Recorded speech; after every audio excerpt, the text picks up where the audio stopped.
It's no longer a conspiracy and the news is all over the media. It was posted on Jugium. Milei once again calls Lula a thief and a corrupt man, reigniting the diplomatic crisis with Brazil.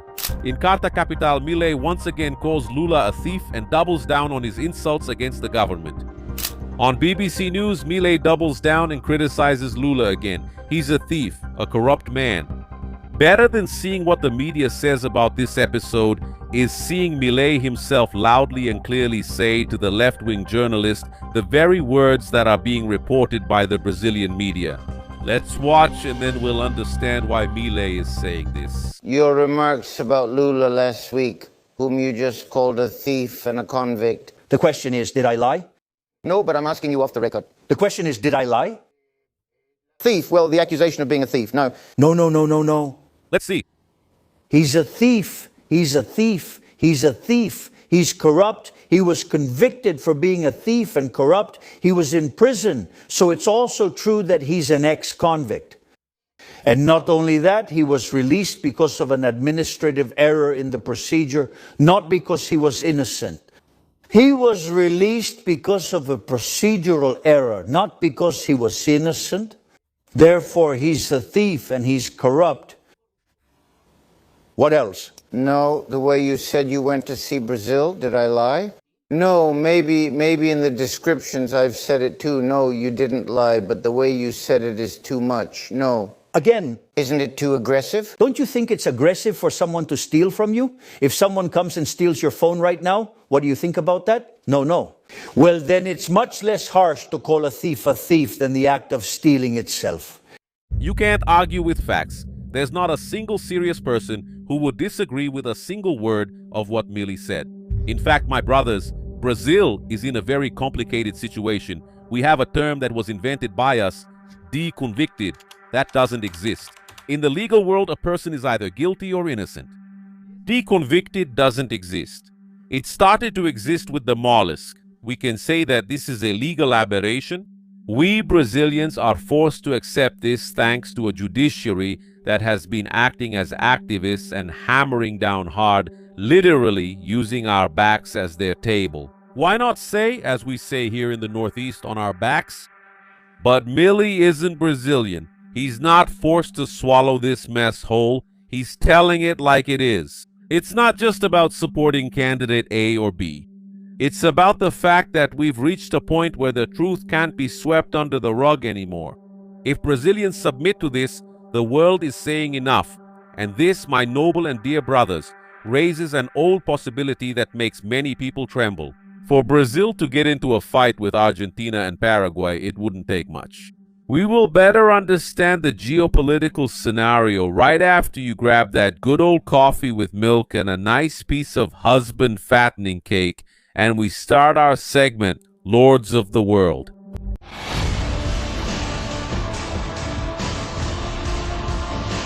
Lords of the World. In recent months, the political landscape of South America has become the stage for some of the most intense ideological and geopolitical clashes in its recent history.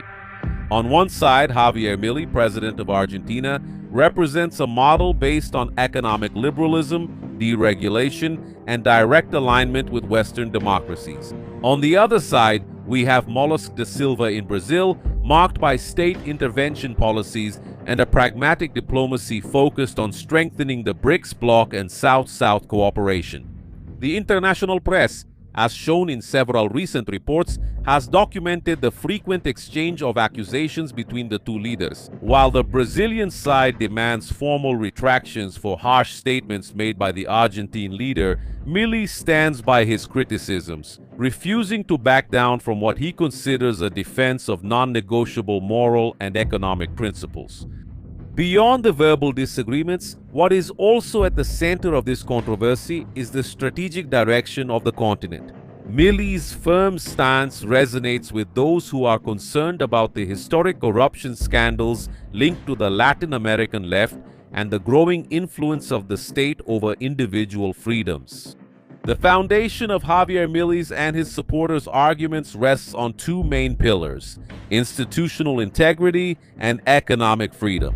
The first, institutional track record and ethics in politics, for the conservative and liberal right in Latin America, the rise of the current Brazilian government represents the return of an agenda marked by scandals that shook the country in the past. In the view of Milei's supporters, criticizing this leadership is not just a personal attack, but the fulfillment of a political duty to denounce what they consider the normalization of corruption in government. The second economic contrast, Milei takes office in Argentina with the promise to cut government spending, fight chronic inflation, and shut off sources of state funding. By pointing out flaws in the Brazilian model, he seeks to warn about the risks of fiscal and expansionist policies that, according to his economic doctrine, inevitably lead to inflation and the impoverishment of the population, which obviously puts an end to the unfounded criticism from a part of the media that is completely bought and militant. In Veja magazine, for example, the following was published: Milei insults Lula and diverts attention from the increase in poverty in Argentina. The number of poor Argentinians increased by 600,000 in the first quarter, according to official data. These official data are what the opposition makes them seem to be, because the fact is that Milei has only been in government for a few years. It's literally a new government, a new model that has just been implemented. They want to blame him for all the misery caused by previous governments, left-wing governments. Anyone with the slightest bit of common sense knows that he can't be responsible for this so-called increase in poverty since he inherited a broken country. The truth is that Argentina is recovering economically, and Milei's criticism has nothing to do with covering up something like that. After all, look, the media wouldn't be talking about this if he wasn't telling the truth about their golden goose, which, as we know, the Workers' Party has always been for a failing media establishment that today survives on government subsidies. The fact is that one of the most critical points of this geopolitical division lies in foreign policy. The world is currently experiencing a moment of polarization between blocs. On one side, Western liberal democracies, on the other, authoritarian regimes, or single-party regimes that seek to redefine the global order. Honestly, my dear brothers, we know that there is no righteous side. But if you have to choose between someone who is liberal, who lets you own what is yours and raise your family your way, and someone else who wants to control everything, I don't even have to ask you which is the better choice. The answer is obvious. If we look at the structure of current alliances, Brazil has been getting progressively closer to the Beijing-Moscow axis through the BRICS bloc, in addition to maintaining friendly diplomatic relations with regimes in the region such as Venezuela, Nicaragua, and Cuba. There are strong suspicions, if not proof, that they are involved with organized crime, or at the very least make things easier for them. This stance puts Brazil in a position that diverges from its immediate neighbors in the southern cone, such as Milei's Argentina, and Paraguay, which has reaffirmed its commitment to the Western principles of free market and representative democracy. In a hypothetical scenario of severe polarization or global international conflict, the diplomatic choices made today will determine which side of the border each nation will stand on: Western Bloc, Argentina, and Paraguay. Direct alignment with the United States, Israel, and the European democracies defending private property, the free market, and limiting state power. BRICS bloc, Global South. What did Brazil choose? Alignment with China and Russia, prioritizing trade and political agreements that often downplay human rights abuses or dictatorial regimes in the name of multipolarity. This division shows that the friction between Milei and the Brazilian government goes far beyond personal preferences. It's a debate about the very identity of South America on the map of international politics. When we analyze reports like the one published by the BBC, we see that the international press tries to frame the dispute as a formal diplomatic conflict between two countries that are trade partners. However, a careful reading of the facts reveals that Milei's refusal to adopt traditional diplomatic language is deliberate. For the Argentine president, maintaining strong rhetoric is a way to take a stand against the left's hegemony in the region. The use of direct terms aims to highlight the contrast between the radical liberal reform project and the established model of traditional governance in Latin America. The dispute between Javier Milei and the leadership of the Brazilian government symbolizes the great dilemma of 21st century Latin America. On one side, the attempt to break with structural flaws and heavy state models through deep liberal reforms and alignment with the major Western democracies. On the other, the maintenance of alliances aimed at strengthening blocs that are alternatives to the West. The future of the region will depend on which of these visions prevails, whether South America will follow the path of strengthening individual freedoms and alliance with Western democratic nations, or whether it will continue to be tied to models of strong state intervention and questionable global alignments. Brazilians haven't realized it yet, but this decision is in their hands. Brazil, honestly, my dear brothers, seeing the world split into two groups can be decisive. We can be on the side of those who truly seek the best for their citizens, or we can be among those who oppress their citizens. For those who still have doubts and bought into the narrative that Brazil really needs China and so on, have forgotten what Dr. Eneas has already taught and explained to us in practice. These countries that claim to invest here in reality take much more. If they invest 100 million, they take 1 billion. There's no such thing as a free lunch. Dr. Eneas explained this on Ratinho's show, but there are people who still haven't understood. So for them, let's see how China treats its own Chinese citizens. And then we can understand what lies ahead for us Brazilians as we are becoming their main partners and increasingly influenced and perhaps even dependent on the Chinese economy. Let's look at a small indication of what's ahead. Imagine a Chinese city at 2 in the morning. Not the postcard city, with drones filming skyscrapers, gleaming as if the future had been paid off in 12 interest-free installments. Not that propaganda version of China, with bullet trains and people smiling at condominium billboards that promise an international lifestyle. Look a little lower. Under a viaduct near a bus station, a young man bends over an old backpack trying to sleep before someone tells him to leave. His phone is almost out of battery. His jacket still smells like the street. Maybe during the day he delivers food, carries boxes, does odd jobs, sends out resumes, but at night, when the city darkens the storefronts and closes the automatic doors, the simplest and cruelest question remains: where is he going to sleep? Today this question may seem small, but it opens a huge crack in the portrait of a powerhouse. According to the original script, more than 24 million Chinese people would be living on the streets or without stable housing, a number the size of an entire country, similar to the population of Taiwan. And the scariest part isn't just the size of the problem, but the speed. In just 5 years, this population would have grown more than 5 times. It's as if the social ladder, the one that promised all you had to do was study, work, and keep up with the machine, suddenly lost several steps at once. A lot of people didn't fall because they wanted to. They fell because the ground simply disappeared. The odd thing, if not tragic, is that these people aren't hidden away in distant places. They're in the heart of the cities that appear in modernization commercials. In Beijing, Shanghai, Guangzhou, Shenzhen, places that should symbolize economic success. There are people sleeping in subway entrances, on bus station benches, in 24-hour diners, and in internet cafes, even parks, tunnels, and small wooded areas on the urban outskirts. During the day, these cities sell the image of efficiency. At night, a silent survival manual is revealed. A person learns where they can charge their phone without being kicked out. Which public restroom still has water? Which store lets someone sit for a few more minutes? Which bridge has less patrol presence? It's a kind of misery engineering, only without a diploma and without a graduation ceremony. But the hardest part isn't just poverty, it's the way poverty starts being treated, like visual blight. In many places, the answer doesn't seem to be shelter, support, food, or income. The answer seems to be urban design against poor people.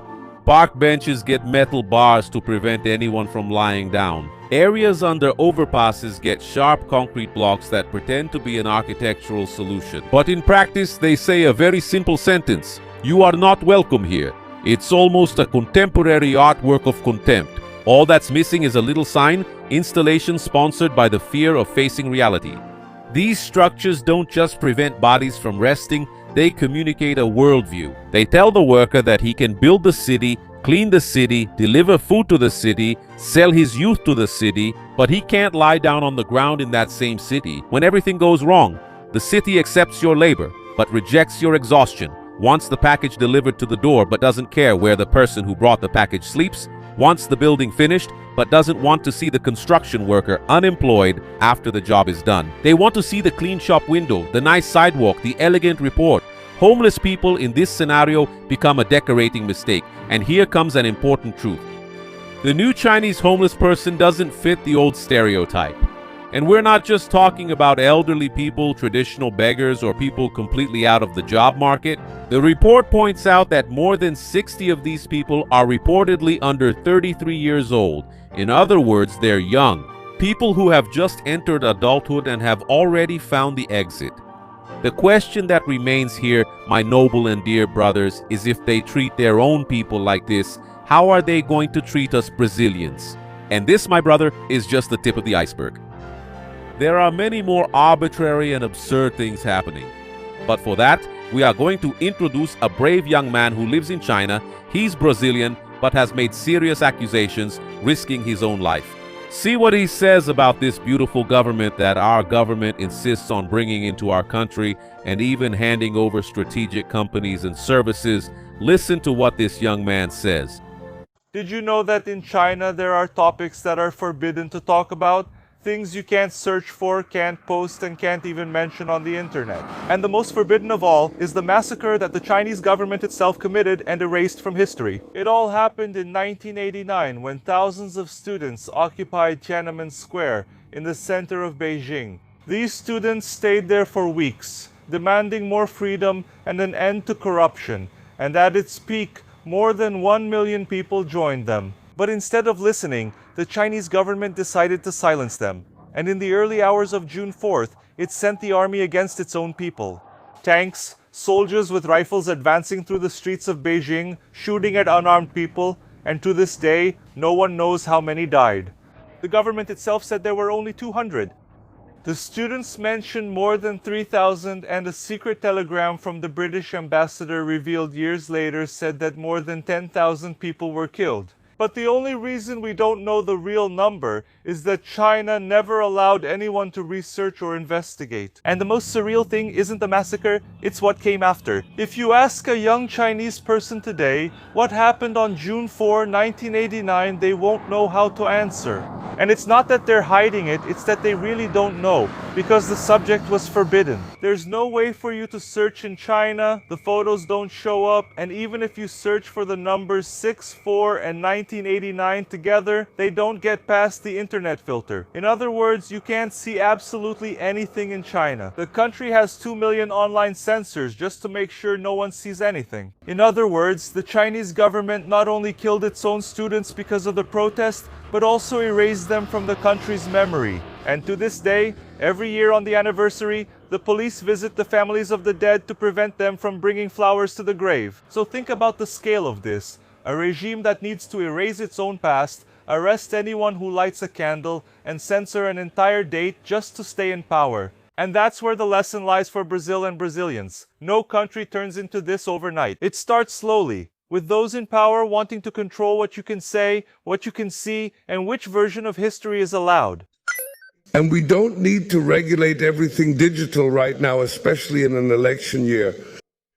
So we in Brazil, want to say loud and clear, the digital ECA was just the first step. Another regulation is coming in Brazil. When you realize it, you can't complain anymore. That's why I always say, we defend freedom while we still have it, not after we lose it. If you didn't know this interesting fact, share it and follow me. I'm Encarando O Sober Natural Official, here to show you the real China.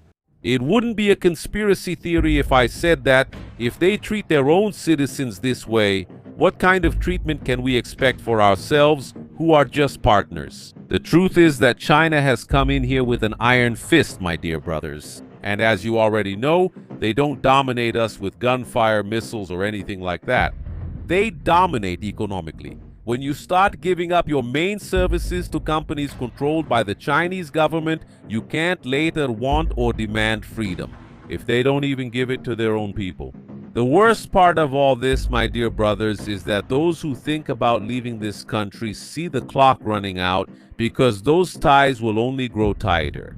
Since Brazilian leaders always support the worst side whenever international conflicts arise, always end up on the wrong side. Many times even on the side of wrongdoers or traffickers. Our image keeps getting more and more tarnished, and it gets harder and harder for you to move to any country in the world. This is done on purpose. I've already told you this, my friends. With each passing day, more companies, entrepreneurs, and productive people are leaving the country. Those who are staying here, who are workers, won't be able to handle it alone without this part of the economy, which is made up of these people. If things keep going at this pace, the way out of Brazil will close. We'll be trapped here like cows and oxen stuck in a corral. The solution would be for the people to wake up and understand that the left is no longer an option. Unfortunately, with a rotten and manipulative media, it's hard for people to understand that.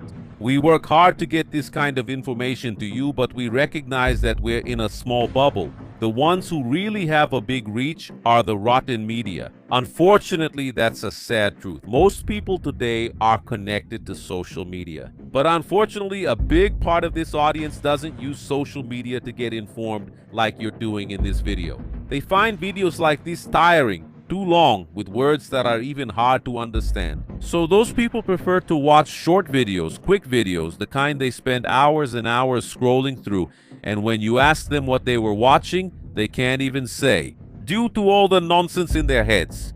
A nation, my brothers, that keeps burning the flag or destroying TVs because the shitty Brazilian team lost a game, a World Cup of the filth. And at the same time doesn't get outraged by so many corruption scandals like Banco Master, theft at the INSS, and so many others. The state-owned companies are literally going bankrupt. You can't expect much.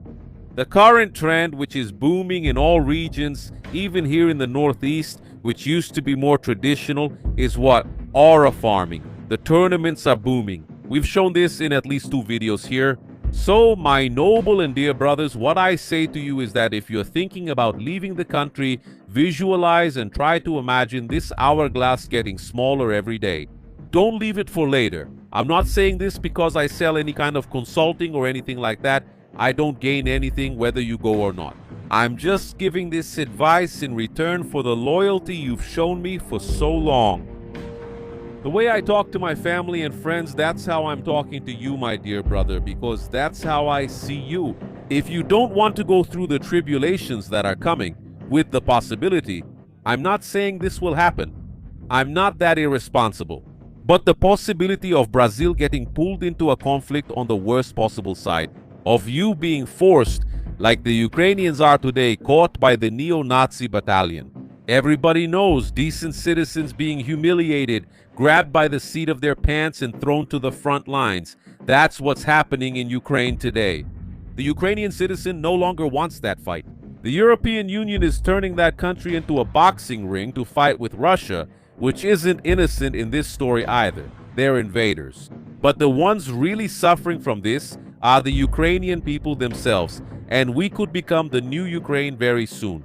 Have you ever thought about it, my brother? You or your son being forced to go to the front lines of a conflict to defend the communist regime? Is the homeland that great? Tu alza, like Cabo Semiolo used to say? Think about it, my brother, because the chances of this happening are getting higher and higher. This video ends here. I hope you liked it and above all understood it. If you did, share it. Show it to more people. The only way we can make any difference, my noble and dear brothers, speaking as a nation, is if people understand this. And you know that videos like this are considered problematic, so I'm counting on you. If you can become a member, know that it helps even more. And I sincerely thank anyone who can do that. If you can't, leave a like, share, comment, because it really helps with engagement. Even if it's just an emoji, that helps a lot. You can also post in our community. I left it open so you can do that. This video ends here, my brothers. Think about everything I said. Hugs. God bless you. And may He protect you and your family. Fam!